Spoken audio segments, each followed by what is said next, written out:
Well, I didn't realize I was live for half a second there. I just went live on my YouTube channel, and about 10 minutes into my talking, maybe not even, the volume and sound is gone on the video that's saved. There is no volume or sound throughout the video that I can hear. So I'm kind of curious as to why. My title of my video was Commentary on the Impeachment situation. Now, what I was saying during that was that they showed a video that was like, I don't know if you're familiar with mixing music, but when you go use something like Fruity Loops or Acid Pro or whatever, you take stuff and you put different tracks in, and you can do this in a good video mixer too. And you can fade from one track to another, or have no fade, and just switch from one track to another. But the sounds that they were playing were the same sounds over and over again. Like, the person screaming, they didn't scream like that 3 times. That was one scream replayed over and over again. These clips were like the same clips played over and over again. They didn't show any of the clips where people were actually filming on the ground themselves and showed Antifa people in there, which we know happened because we know that they planned it a month ahead of time. It was on their message boards. I got the message about it. I talked about it on video here. They were going to wear Trump hats and gear, wear the Trump hats backwards, so they'd know each other.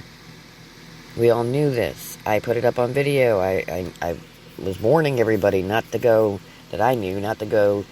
start any shit at the Capitol, because they were purposely going there to specifically start shit at the Capitol.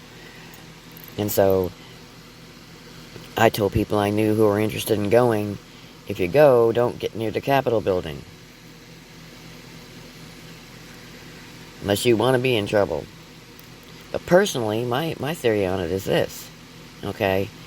Unless they can come up with legal actions about what happened with the selection fraud, unless they can come up with legal actions, like actually see those cases in court, which they did not do for 90% of those cases. They have not seen the light of day in a court. They were canceled on process and standing, which means they were either going to the wrong court, or the person putting the thing forward wasn't the right person to persecute that case, or pursue that case, rather. So, basically, they wouldn't hear them, not because the facts and data were not correct, not because there wasn't an issue, not because there wasn't something to see here. The only reason why there wasn't something to see there is because they wouldn't see it.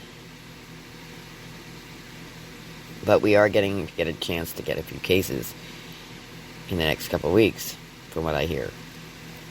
Now, the video you'll see before this, I do not know if the sound will ever come back on it. You can try to watch it. You can attempt to watch it. Nobody bothered to tell me that while it was on, there was no sound volume at all in the live, so I just continued on for 50 some odd minutes with a live with no sound after the first couple minutes of it.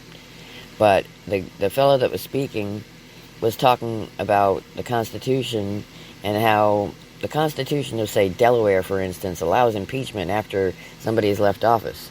And it should be enough precedent to show that the Constitution of the United States, if it's good enough for Delaware, it's good enough for the U.S. Constitution. That's not what the U.S. Constitution says.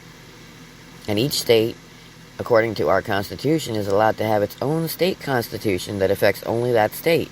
Those state constitutions do not affect the federal government.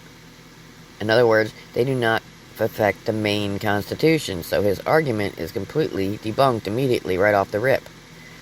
Then he brings up a fellow that before the Constitution was even written, before we became a country, under English law, was impeached after he left office. Actually, he just says they brought the case up after he left office about his impeachment. They don't specifically tell the story of why he was impeached, or what it was over, or how it worked, or what the case was, how the case was done. Okay, so that has no relevance to our current constitutional law. This was before we had a constitution. So why is he bringing this up? And he goes back to English law and starts speaking about English law. Well, we left English law on purpose because we didn't want to be under English law and rule. That's why we created our Constitution. So the arguments these people are making are relatively ignorant. And the first thing he says when he comes out is that he's not going to talk about the Federalist Papers and bore everybody to sleep. You know, I'm sorry, but he says, oh, and we're just going to, you know, show facts. Facts, facts, facts, he says, over and over again. His facts are a mishmashed up video that's basically the same scenes and people over and over again.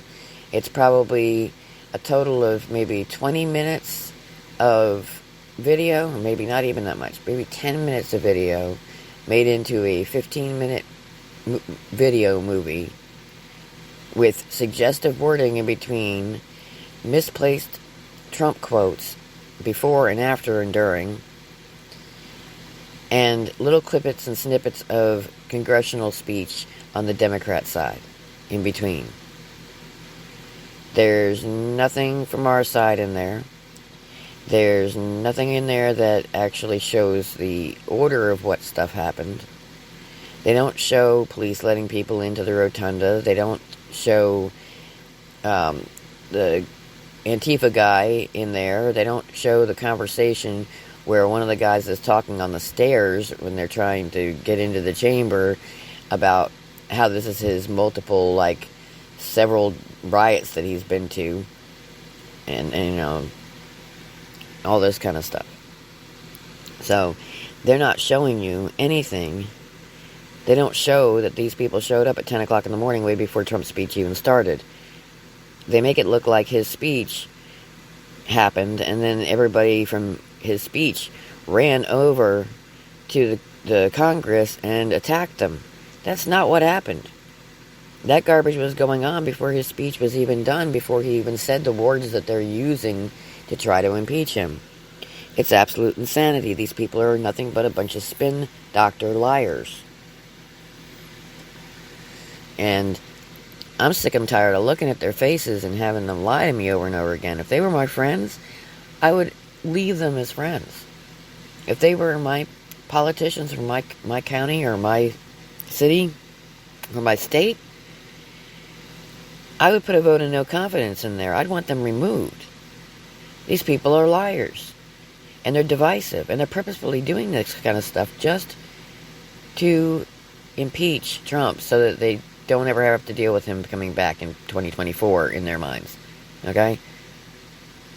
It's absolutely partisan with a few rhinos stuck on the side. Never Trumpers.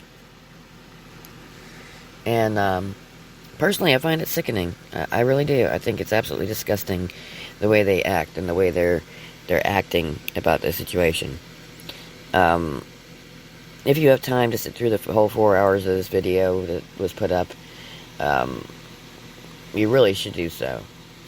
Because you'll see the difference between the speech that is coming from these liberal partisan people and then Trump's lawyer later on, which I watched, and how he talks about the fact that the Constitution, not Delaware's Constitution, says specifically a sitting president, okay, in the rules of impeachment. A sitting president. That means that if it's not passed through both houses before that president is no longer a sitting president, then it would have to go to a court of law.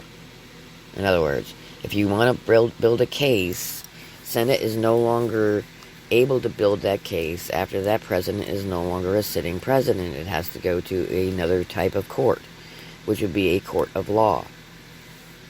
Now, if they heard that case, for instance, and they had heard it before Trump had left office, that's a different story.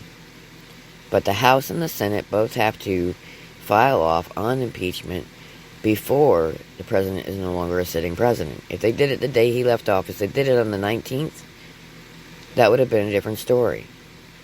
But we are already in February on the 9th, and it's a little late for that. Now, according to the way legal systems work, they have to take it to a court of law and try it there.